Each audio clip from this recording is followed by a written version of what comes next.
Juan Carlos Baker es un reconocido experto en comercio internacional, integración económica regional, relaciones exteriores y asuntos internacionales. Sus responsabilidades en el gobierno mexicano abarcaron más de 2 décadas, donde se desempeñó como director general para América del Norte, jefe de gabinete del secretario y jefe negociador y adjunto para México en el Acuerdo Transpacífico. Y para nosotros el día de hoy es un verdadero placer tenerle. Vamos a recibir entonces con un fuerte aplauso a Juan Carlos Baker. Buenos días. Muy buenos días a todos. Gracias por quedarse a escucharme después de la inauguración. Eso siempre se aprecia. Gracias también a la Cámara por recibirnos. Hemos estado ya aquí en muchas ocasiones. Creo que de hecho en este mismo salón, si no me equivoco, en una ocasión que me invitaron y yo venía llegando de un viaje. De hecho, aterricé de Buenos Aires y me vine inmediatamente para acá a acompañarlos. Evidentemente, Contralora, coordinador, amigos todos. Algunos de ustedes me han escuchado ya en otras ocasiones decir lo importante que es para mí Guadalajara en particular y obviamente el estado de Jalisco. Aunque yo vivo en la Ciudad de México y soy originario de Monterrey, la verdad es que esta ciudad me ha acogido con mucho cariño, con mucho amor. Vengo muy seguido aquí, hice mis estudios de doctorado también, entonces pues es un lugar que yo siento como mi casa. Gracias otra vez por ello. Lo cual me hace sentir doblemente orgulloso de lo que vamos a hablar el día de hoy, de lo que ustedes van a escuchar el día de hoy, sobre todo de la iniciativa que está detrás de esto, porque como se mencionaba hace un instante, la idea de la integridad, la idea de las prácticas éticas en el sector privado, la idea de ser buenas empresas, cuando se menciona así sin ese contexto, por momentos parecería que es incluso algo, pues no sé, como medio de Boy Scout, de tratar de que todos seamos pues muy buenos.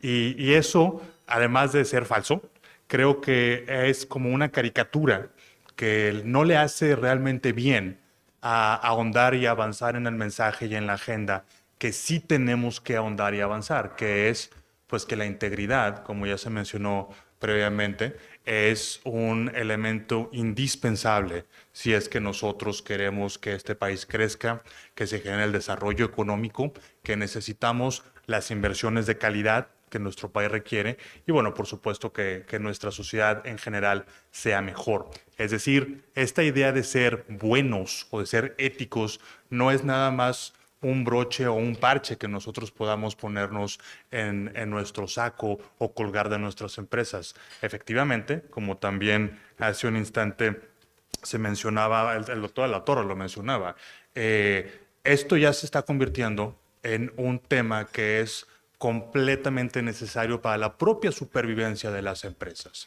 Y aquí es en donde entra el TEMEC, que realmente es el tema por el cual me invitaron a charlar con ustedes. Bueno, no traje una presentación, no los voy a aburrir con gráficas, no los voy a aburrir con números, creo que el tema no se presta para eso, pero nada más 3 datos para que nos demos cuenta en dónde está esta vinculación de los acuerdos internacionales, en específico del TEMEC, junto en los temas de integridad empresarial. El TEMEC no es ninguna exageración, es realmente el motor de la economía nacional. El TEMEC, nuestro tratado con Estados Unidos y Canadá, y su versión anterior, el TLC viejito, en el cual algunos de estos empresarios jaliscienses destacados también participaron, le cambió la cara al país. Porque otra vez, recordemos, previo a la entrada en vigor del primer tratado en 1994, la impresión que existía respecto de cómo era la comunidad empresarial mexicana en el extranjero, pues no era la mejor, y estoy siendo generoso. Había una percepción de que las empresas mexicanas no eran serias, de que no existían productos de calidad, de que era imposible que una empresa mexicana se lograra consolidar en los grandes mercados internacionales y que lo hiciera de una manera incluso mejor que sus competidores. El TLC y después el TEMEC vino a cambiar toda esa imagen del empresariado mexicano. No por nada nos hemos convertido en el principal socio comercial de Estados Unidos. Entonces, la idea de que un tratado internacional, que cuando lo destilamos se refiere a una serie de reglas, se refiere a una serie de compromisos, se refiere a una serie de obligaciones que al cumplirse y al comportarnos de acuerdo a ellas, pues no solamente mejora nuestros negocios, sino que también infunde algo que para mí es fundamental en los negocios, la confianza. ¿Cómo vamos a confiar en nuestros socios? ¿Cómo vamos a confiar en nuestros proveedores? ¿Cómo vamos a confiar en nuestros clientes cuando se comportan de una manera íntegra? Cuando tienen prácticas empresariales adecuadas, cuando pagan unos salarios dignos a sus trabajadores, cuando a sus proveedores también les pagan de manera adecuada. Por supuesto, cuando no caemos en actos de corrupción o similar. Ahora bien, esta imagen o esta idea de que un tratado internacional puede fortalecer la confianza y la imagen de las empresas, lo llevamos un nivel más arriba cuando estábamos hablando o cuando estábamos renegociando el TEMEC en el año 2016-2017 aproximadamente, porque otra vez ahí hay que recordar el momento reciente de la historia en donde nos encontrábamos. La modernización del acuerdo tuvo también mucho su origen en la manera en la cual, otra vez, el empresario mexicano y nuestro país en general fue dibujado por el entonces candidato Donald Trump en Estados Unidos. Y todos recordamos la serie de insultos y la serie de señalamientos, evidentemente equivocados, que se hacían sobre el país y sobre el propio tratado al cual yo me he referido. Entonces viene una modernización del tratado, no los voy a aburrir con los detalles, pero hay unos libros excelentes que lo van narrando. Pero esta serie de prácticas, esta serie de obligaciones tendientes a atender esas preocupaciones se llevaron a un nivel más arriba. Entonces, si ustedes van al texto del TEMEC actualmente, pueden encontrar una serie de capítulos, obligaciones, que efectivamente atienden ese vacío o ese aparente vacío de confianza hacia México y hacia las empresas mexicanas. Entonces, tenemos, por ejemplo, un capítulo de compras de gobierno, un capítulo de buenas prácticas. Tenemos, por supuesto, un capítulo laboral que establece una serie de obligaciones en materia de trabajo y de relaciones sindicales, un capítulo ambiental, un capítulo también anticorrupción, el único de hecho que existe en su género y que está plasmado en un tratado internacional, se encuentra en el TEMEC. Entonces, aquí es en donde empezamos, perdón por el periplo, pero aquí es en donde empezamos a ver cómo se unen estas dos dimensiones. Por un lado, nosotros en nuestras empresas, las prácticas que tenemos, pero también eso nos ayuda a dar un cumplimiento a un tratado internacional que, insisto, es el corazón y es el motor de lo que nosotros en México estamos tratando de lograr. Ahora bien, por supuesto hay incentivos positivos y hay incentivos negativos. Y aquí nos decía en la inauguración que pues, la integridad es hacer lo correcto sin que haya una recompensa, sin estar esperando una recompensa de por medio o un castigo, en todo caso. Pero el tema con el TEMEC es que al ser un tratado internacional y al no cumplir con esas obligaciones, pues efectivamente sí nos estamos arriesgando un castigo. Entonces, si todo lo que yo les acabo de decir no es suficiente para convencerlos que tenemos que transitar en esta ruta, pues al menos hagámoslo para que no nos castiguen. ¿A qué es a lo que me refiero? Un incumplimiento del tratado, ya sea por el país o por una empresa, pues efectivamente lo que acarrea es que estamos poniendo en riesgo, potencialmente podríamos poner en riesgo las exportaciones de nuestro país.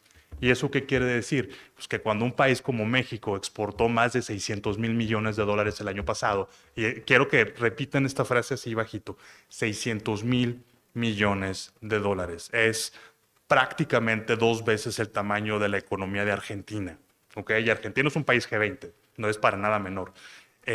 Pues ahí nos estamos dando cuenta que la viabilidad de nuestra economía y de nuestros negocios pasa por la relación que tenemos con Estados Unidos y por lo tanto, insisto, si todo lo que les acabo de decir no es suficiente para convencerlos, pues al menos transitémoslo para no poner en riesgo esa fuente de empleos, esa fuente de divisas y por supuesto esa fuente de exportaciones. La verdad es que incluso esto no es algo ni siquiera teórico o no es algo que yo tenga que someter a interpretación. Ya hemos visto en los 3 años que tiene en vigor el TEMEC, recordemos que entró en vigor en el año 2020, ya vamos hacia el cuarto, ya hemos visto una cantidad importante de casos de solución de controversia que se han iniciado por temas que están también relacionados con esto. Y el ámbito más claro es el ámbito laboral. En algunos estados de la República, incluyendo el Bajío, incluyendo Aguascalientes, se han iniciado casos de solución de controversias porque las prácticas laborales, sindicales, de algunas empresas no están siendo desarrolladas o implementadas de acuerdo a lo que establece el tratado. Y otra vez, ¿cuáles son los reclamos? Pues que los trabajadores no tienen sus derechos sindicales adecuados, que no existen condiciones que prohíban o que impidan la discriminación en el lugar de trabajo, etcétera, etcétera. Otra vez, cosas que podemos fácilmente ligar a esta parte de la integridad con la cual nosotros queremos comportarnos o que debemos incluso de comportarnos. Entonces, la parte del TEMEC, insisto, debe de ser algo muy fundamental para la operación de nuestras empresas, ya sea por los incentivos, como estamos hablando, tal vez negativos, o si no, por las razones que, como este foro está sugiriendo, pues porque tenemos que hacerlo. Así de sencillo, ¿no? Ahora bien, esto se va a potenciar más porque, como ya se mencionó también, México está transitando por un periodo en donde si hacemos bien las cosas, podemos tener unos beneficios muy grandes en un periodo de tiempo relativamente corto. Aquí todo mundo ha escuchado hablar el término de nearshoring. De hecho, creo que ya incluso hasta como que ha perdido su poncho original porque ya lo utilizamos para todo. El nearshoring nos va a sacar adelante, va a transformar el país, va a hacer que ganemos el mundial. O sea, hay como ya una cantidad de pues, superpoderes, ¿no? Que le estamos poniendo, ojalá, ¿no? Pero más allá de la burla, efectivamente es cierto que hay una gran cantidad de empresas que por factores geopolíticos o de otro tipo están buscando un nuevo lugar a donde mudarse.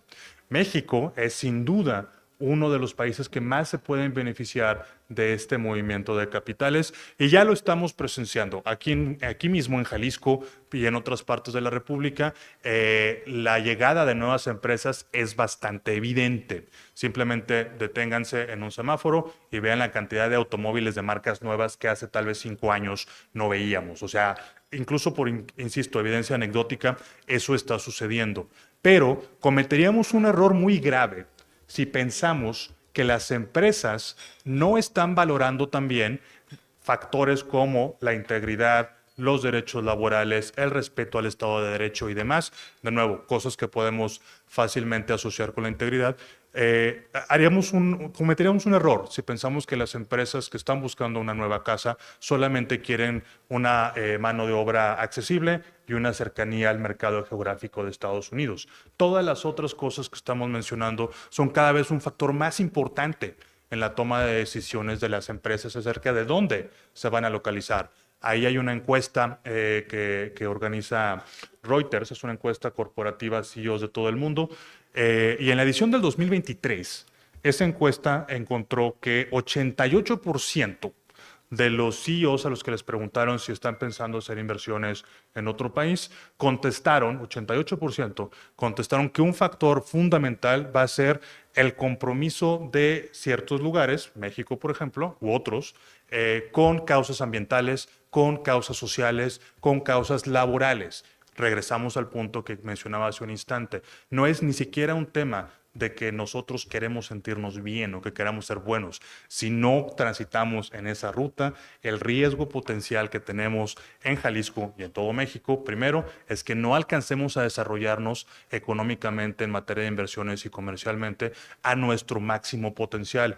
Y segundo, pues evidentemente, esas inversiones van a acabar en otro lado, no tengan la menor duda. Algunas de ellas acabarán posiblemente en Estados Unidos o en otros países que son competidores de México, porque de nuevo, el día en que nosotros podamos implementar toda esta serie de prácticas y sobre todo darlas a conocer, eso es bien importante, no solamente es que lo hagamos, sino que también sepan que se está haciendo, lo cual hace doblemente importante el evento del día de hoy, pues efectivamente vamos a llegar a un nivel diferente en el cual, diferente de desarrollo, pues en el cual generaciones como pues casi todas las que veo aquí, no necesariamente hemos podido beneficiar o aprovecharnos. Otro tema por el cual también es muy importante la discusión que estamos teniendo y es muy importante empezar a ver esta vinculación entre las disciplinas de los tratados internacionales y cómo conducimos nuestras empresas en México, concretamente en el TEMEC, perdón, es lamentablemente por temas políticos. Este año, 2024, es un año electoral. También seguro ya escucharon, porque está en todos lados, que más de la mitad o casi la mitad del mundo va a tener elecciones, es cierto. Pues realmente nosotros aquí en México, donde ponemos más atención por deformación profesional, pues es en Estados Unidos. Y decirles que Estados Unidos está pasando por un momento complejo, pues es un understatement, la verdad. La posibilidad de que el candidato republicano sea el señor Donald Trump y de que si él es el candidato llegue a ganar la presidencia es alta. No quiero ser alarmista ni mucho menos, ahí están los números, ustedes juzguen, pero de ser ese el caso, pues es una historia que ya vimos, ya es una historia que nos dejó muchas lecciones. Una de ellas, posiblemente la principal, es que tenemos que trabajar mucho en la imagen de nuestro país, de nuestras empresas, de nuestros negocios. ¿Por qué? Pues porque las razones de las cuales siempre ese tipo de discursos en Estados Unidos se ha alimentado es que México no es confiable, que las empresas mexicanas son empresas que no se conducen respecto de ciertos estándares, que la inversión que llega al país llega pues porque utiliza trabajadores con condiciones subóptimas en comparación con lo que pueden tener los trabajadores en Estados Unidos. O sea, esa es una imagen que existe, por supuesto, no es correcta, pero esa es una imagen que existe, perdón por ser reiterativo, pero es una imagen que nosotros vamos a ver repetirse en muchas ocasiones en los siguientes 7, 8 meses. ¿Cómo la combatimos? Bueno, por supuesto, perdón, de formación profesional, pues yo siempre digo con números, ¿no? Hay que tener estadísticas, hay que construir el caso de que la integración es positiva, pero estos son temas que rebasan las estadísticas. Entonces, ¿cómo lo combatimos o cómo podemos nosotros minimizar la posibilidad de que se nos critique o de que se tomen acciones por ese tipo de imágenes, cumpliendo con las leyes, cumpliendo con el tratado, mejorando las prácticas de nuestras empresas, conduciéndonos con la integridad no solamente que requieren nuestros clientes, nuestros proveedores y nuestros trabajadores, sino el que nos gustaría ver reflejado en todo el país. Aquí sí se trata de tener un estándar aspiracional sobre realmente cómo queremos ser como organizaciones empresariales.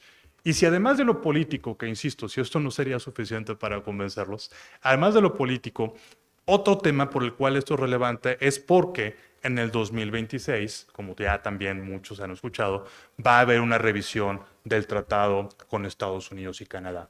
Es algo que está previsto dentro del acuerdo, es una cláusula que tiene el objetivo de mantener el acuerdo vigente, moderno, con disciplinas que se ajusten a la realidad del momento. Y no tengan duda que en el 2026, independientemente de quién va a ser presidente en México o en Estados Unidos, el proceso de revisión del TEMEC, que ya está a la vuelta de la esquina, insisto, va a ser otro momento en donde se va a juzgar a México precisamente de nuevo por este tipo de cosas. Llegar a Estados Unidos y decir pues que México apoya tantos empleos no va a tener el mismo efecto en la opinión pública que decir México apoya tantos empleos de calidad. O México avanzó 25 lugares en los rankings de transparencia internacional, ojalá, desde el momento en el cual entró en vigor el TEMEC, o hemos mejorado las condiciones ambientales o las regulaciones ambientales a partir de que se entró en vigor el TEMEC. Entonces, pues podrán imaginarse que ante la falta de esa evidencia o de la narrativa que sustenta esa evidencia, pues el proceso de revisión del 2026 puede convertirse en un reto particularmente importante para nosotros. Voy a empezar aquí a hacer como un summary de todos los puntos, consciente del tiempo y agradeciendo otra vez la invitación que me hacen para compartir unas reflexiones con ustedes.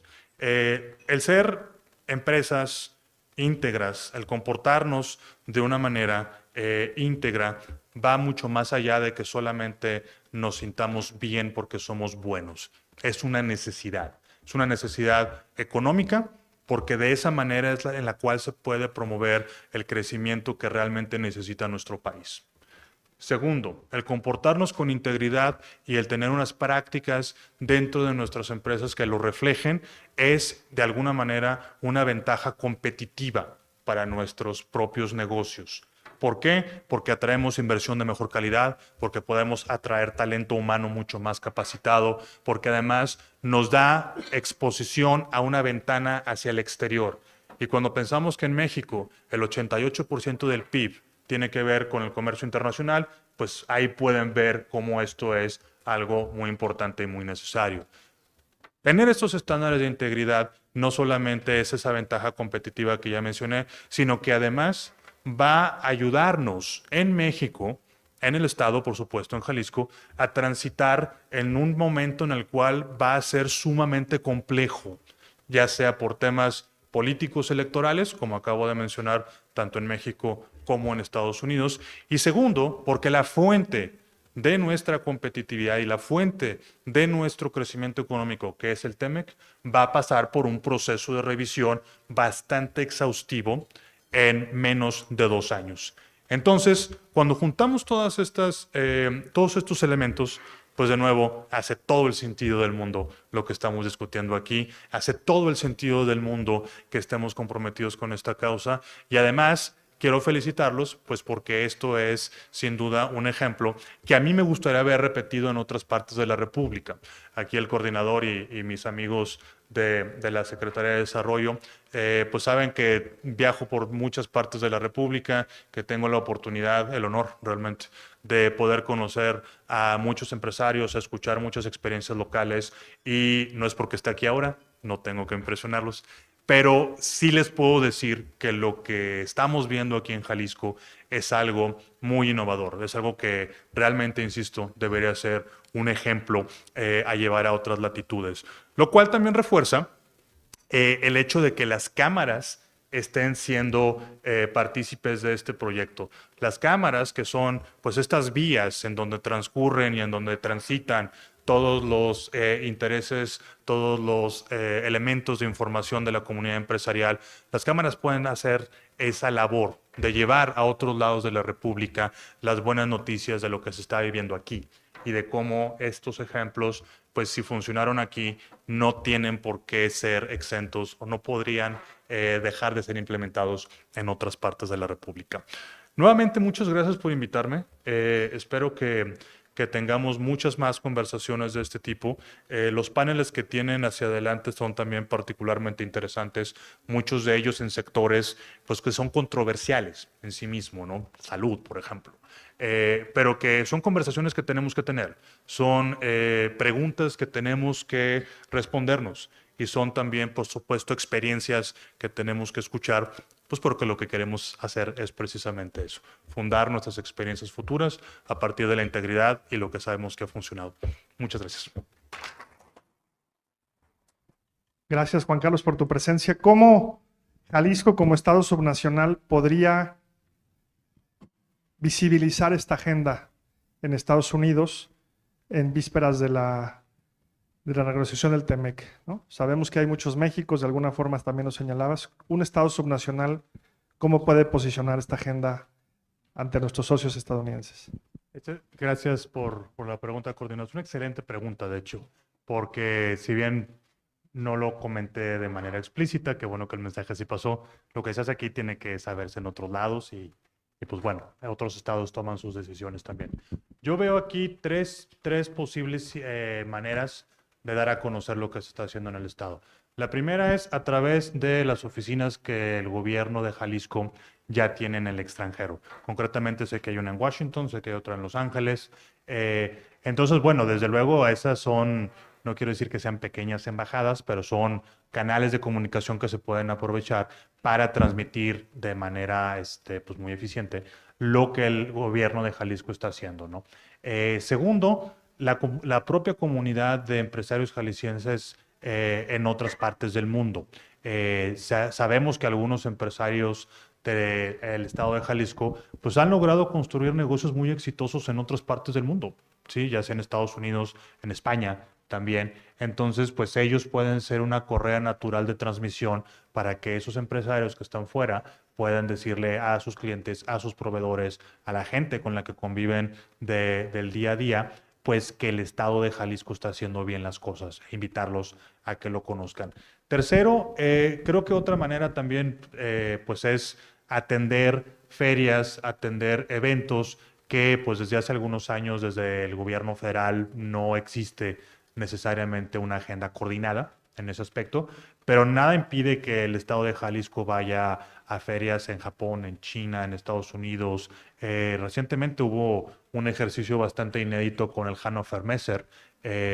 Entonces, bueno, ese tipo de cosas yo creo que son elementos que ya están ahí, que no es necesario invertirle demasiados recursos, pero que pueden ser muy efectivos a la hora de transmitir, insisto, las cosas buenas que se están haciendo aquí en el estado. Muy bien, muchas gracias. ¿Alguien más? Por favor, se pone de pie. Yo creo que está cerrado el micrófono. Nada más necesita apretarle ahí a... Ahora sí que la bolita. Bueno, no sé si me escuchan. Ya, vamos. Ok, muchas gracias. De repente no me hace falta el micrófono porque tengo una voz potente. Pero bueno, no me cabe duda que el gobierno de Jalisco se está preparando para los cambios que vienen en lo político, no únicamente interno, sino también los cambios que se vienen con nuestro país vecino, que es Estados Unidos, que también ellos van a entrar en una elección, ¿no? Entonces, se ha hecho mucho en cuestión a la integridad, en cuestión a la corrupción, me consta porque trabajo yo también en ello, soy parte de la Contraloría del Estado, pero ¿qué acciones va a tomar, digamos, el sector empresarial para prepararse para estos cambios que vienen? Obviamente van a ser cambios muy dramáticos. Entonces necesitamos estar muy preparados porque ya hemos tenido la experiencia con los tratados de comercio. Entonces, ¿qué acciones están tomando el sector comercio para realmente estar a un nivel competitivo y enfrentar los retos que seguramente va a tener el estado de Jalisco ante estos cambios que se vienen? Muchas gracias. Gracias por la pregunta. Es una pregunta muy amplia, pero creo que la manera sencilla de responderla es que afortunadamente yo he visto, tal vez en el último año, una actividad empresarial muy, muy, muy intensa respecto de cómo prepararse, cómo definir prioridades, cómo organizarse ante los posibles cambios tanto en Estados Unidos como en México, y aquí lo estoy diciendo en general. Creo que no hace falta reiterarlo, pero la agenda más importante de México en el exterior es con Estados Unidos. Sí, tenemos por supuesto que diversificarnos, todo ese discurso creo que lo conocemos muy bien, pero en el plazo inmediato, inmediatísimo, pues lo que va a pasar en Estados Unidos creo que nos va a afectar profundamente. ¿En qué sentido? No lo sé, pero precisamente por ello me alivia mucho ver que ha existido una gran actividad en la comunidad empresarial. Desde luego en México, pues mucho lamentablemente sí pasa por las organizaciones que están pues, en el altiplano, ¿no? El Consejo Coordinador Empresarial, Concamín y ese tipo de organizaciones. Pero la buena noticia de esto es que estamos en un estado que tiene posiblemente junto a Nuevo León, son los estados que tienen la organización empresarial, la comunidad empresarial más sofisticada, mejor organizada, y bueno, el CCIJ creo que es uno de los mejores ejemplos en ese sentido. Entonces, sí, a nivel país, yo he visto ya muchos esfuerzos en tratar de poner una agenda de temas comerciales, económicos, sociales, de comunicación, etcétera. Hay muchísimos documentos ahí públicos. El día que no tengan muchas cosas que hacer, que seguramente no sucederá, pero el día que quieran, hagan en su buscador preferido la búsqueda Agenda México, Estados Unidos 2025, podemos ponerlo en inglés también, y van a ver todos los documentos que les salen. O sea, en ese aspecto sí hay mucho que se ha estado elaborando. Pero pues yo creo que una perspectiva regional, y en este caso no puedo imaginarme más que a Jalisco y a Nuevo León haciendo esto, una perspectiva regional de cómo tendría que ser esa agenda vendría muy bien.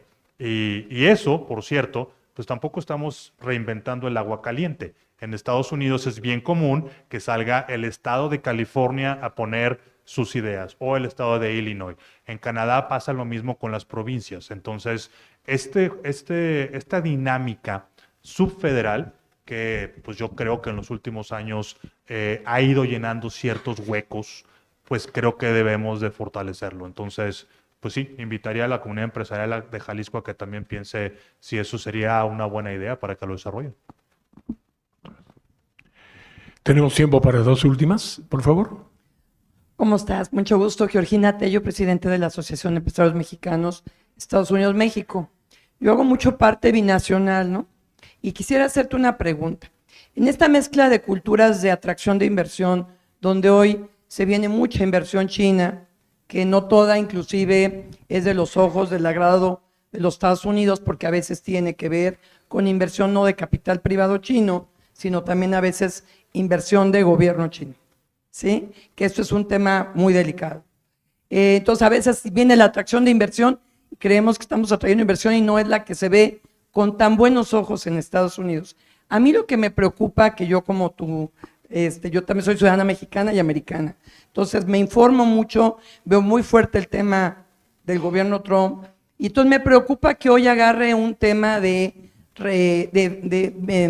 fiscalización México-China, digamos, pero desde México, ¿no? Y entonces, a final de cuentas, en este tema de corrupción, en este tema de transparencia, en este tema de renegociación del TEMEC, finalmente hoy por hoy tenemos ya a muchos empresarios chinos haciendo negocios con empresarios mexicanos en nuestro país, ¿no? Entonces, ¿tú cómo ves este tema? Porque yo creo que este tema puede tener un tema de represalia, digamos, por parte de este nuevo líder y ahora no solamente ser como en el pasado, que fue con México, sino ahora pues como palomita doble. Esa es mi pregunta. Gracias, Georgina. Es una pregunta muy pertinente y es una pregunta que pues yo he escuchado en diferentes acepciones con mucha más frecuencia en los últimos 6 meses, yo creo. Y a ver, hay 3 maneras de responder esta pregunta. Primero, yo creo que México debe de mantener la posibilidad de desarrollar las relaciones diplomáticas, comerciales, económicas que queramos, pues con cualquier país del mundo. Es decir, nuestra cercanía con Estados Unidos es, por supuesto, algo que valoramos, es algo que nos ayuda y que es hasta ya parte de nuestra cultura, pero pues México es un país independiente y nuestras decisiones las tomamos nosotros. Habiendo dicho eso, yo coincido contigo en que sí, efectivamente, necesitamos ser, pues no sé si la palabra sea selectivos, porque también, a ver, si viene alguien y toca la puerta y te dice traigo $500 millones para invertir, pues ¿quién les va a decir que no? O sea, también ahí es una realidad muy palpable, ¿sí? Pero ahí es en donde yo creo entra la parte estratégica, ya sea federal o estatal, da lo mismo, acerca de qué tipo de inversiones sí queremos, ¿sí? Por supuesto, todas son bienvenidas, pero el esfuerzo de ir a buscar inversiones es en donde yo creo que tenemos que ser mucho más selectivos. Queremos inversiones que traigan educación, queremos inversiones que inviertan en infraestructura, queremos inversiones con empresarios que tengan los mismos niveles de integridad que tenemos nosotros. Y si ese empresario está en Corea, o está en China, o está en Taiwán, bueno, pues lo mismo decían de México hace 25, 30 años, como les mencionaba yo en mi charla. Entonces, sí creo que tenemos que ser independientes en esa relación que nosotros queramos tener con China o con el país que sea, tomando en cuenta lo cercano que somos Estados Unidos, desde luego. Y 2, pues para tratar de minimizar o para tratar de contener, si quieres llamarlo así, el riesgo que puede representar que ciertas empresas entren en temas de seguridad nacional, acceso a recursos naturales u otros, pues bueno, eso se mitiga yendo a buscarlos, hablando con ellos, entendiendo de dónde vienen y cuáles son sus motivaciones. Y ese es un esfuerzo que creo que se puede hacer pues más a nivel estatal actualmente que a nivel federal. Tercero, en la parte de la narrativa, creo que tenemos que ser también muy cuidadosos, porque lo que nos mencionaba ahorita Georgina ya es bastante cierto. La semana pasada algunos de ustedes sé que están en el sector automotriz autopartes, seguramente lo vieron, pero la semana pasada salió una carta del sindicato estadounidense de trabajadores de la industria automotriz, muy dura, a su Casa Blanca, a la Casa Blanca, criticando a México. Pero una de las razones también que mencionaban en esa carta es México está siendo una puerta para que China entre al mercado estadounidense a través de subsidios y de prácticas desleales. Entonces, conclusión, decía el sindicato, pues hay que controlar a México. Eso sí lo tenemos que impedir bajo cualquier circunstancia. O sea, no podemos permitir que se asocie, ya sea artificialmente o de verdad, lo que se hace en México con prácticas comerciales desleales que en este caso son atribuibles a alguien más. Entonces, esa parte sí tenemos que monitorarla con mucho, mucho cuidado, ¿no? Hay trabajo ya echado a andar. La secretaria del Tesoro, Yellen, vino a México en diciembre del año pasado. Ahí se anunció un trabajo con la Secretaría de Hacienda para establecer un monitoreo de inversiones. La Secretaría de Economía, ustedes saben, tiene el Registro Nacional de Inversiones Extranjeras, en donde todas las empresas que llegan tienen que darse de alta, tienen que estar proveyendo información de sus socios, cómo está conformado el capital social, qué tipo de actividades hacen y demás. Entonces, pues va por ahí. Muy bien, la última, por favor. ¿Qué tal? Buenos días. Armando Mora. Sabemos que este año o este sexenio ha habido muchos cambios en el tema laboral, aumento de sueldos, se acaba de tener un aumento de un 20%.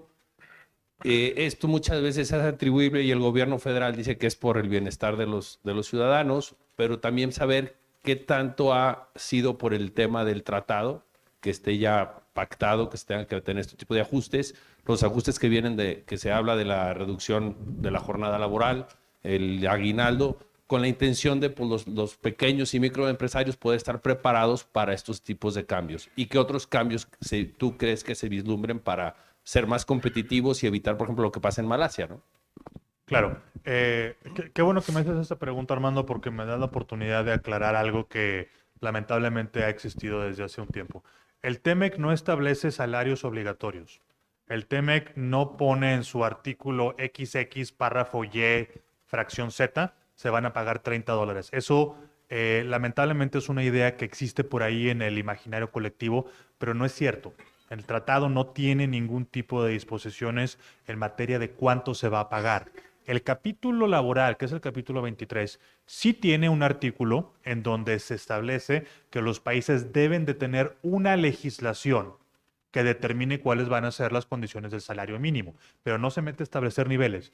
Económicamente eso simplemente no tendría mucho sentido, mucho fundamento. Ahora bien, por supuesto, el que existen estas disposiciones en el tratado sí ha generado la expectativa de que los salarios van a empezar a crecer en México.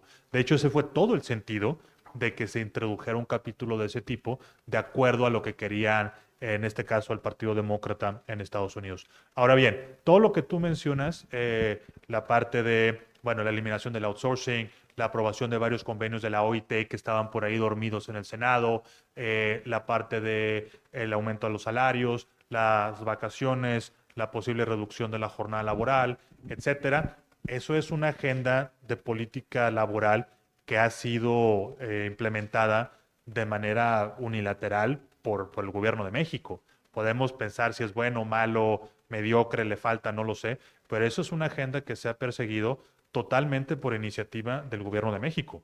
El tratado no obliga a que se, por ejemplo, elimine X o Y. Sí establece una serie de condiciones que el gobierno de México ha interpretado que se deben de alcanzar a través de todos estos cambios y todas estas adecuaciones que han hecho en las leyes. ¿Qué creo que va a suceder? Pues vaya, el movimiento sindicalista en México ciertamente se ha hecho cada vez más presente. Yo creo que esa parte continuará. No me parece que tenga que ser necesariamente una amenaza a la competitividad o que esto vaya a ahuyentar, inversiones, ni mucho menos. De hecho, yo creo que México no es un país que haya deliberadamente escogido competir con mano de obra barata, que es otra cosa que también luego se ataca mucho. Pero ciertamente creo que tenemos que subir en la escala de salarios y en la escala de retribuciones. Para eso hay que subir en la escala también de competitividad y de productividad. pero ese es otro debate que si quieres podemos tener luego. Entonces, yo creo que la agenda laboral, sindicalista también, pues va a continuar siendo algo importantísimo, no solo porque este gobierno lo ha impulsado de una manera muy decidida, sino pues porque ante la parte electoral que todos vamos a vivir pronto, pues es bastante esperable que pues se hable o se proponga que si se elige a tal opción política o a la otra, pues habrá una serie de cambios que profundizarán eso, ¿no? Otra vez, la buena noticia, pues es que eso se tiene que discutir con el sector privado. Ahí está Coparmex, también presidida por otro jalisciense muy, muy ilustre. Existe una comisión de salarios mínimos, en fin, una serie de instrumentos en donde el sector privado puede participar. Pero definitivamente la idea de vamos a reducir o a castigar más los salarios para ser competitivos, yo creo que si alguna vez eso existió como una política deliberada, yo lo dudo. Pero si alguna vez eso existió, ya eso, en el mundo actual eso ya no va a tener cabida, ¿eh? Muy bien, muchísimas gracias. Queremos agradecer la participación de Juan Carlos Baker Pineda y brindarle, por favor, un fuerte, fuerte aplauso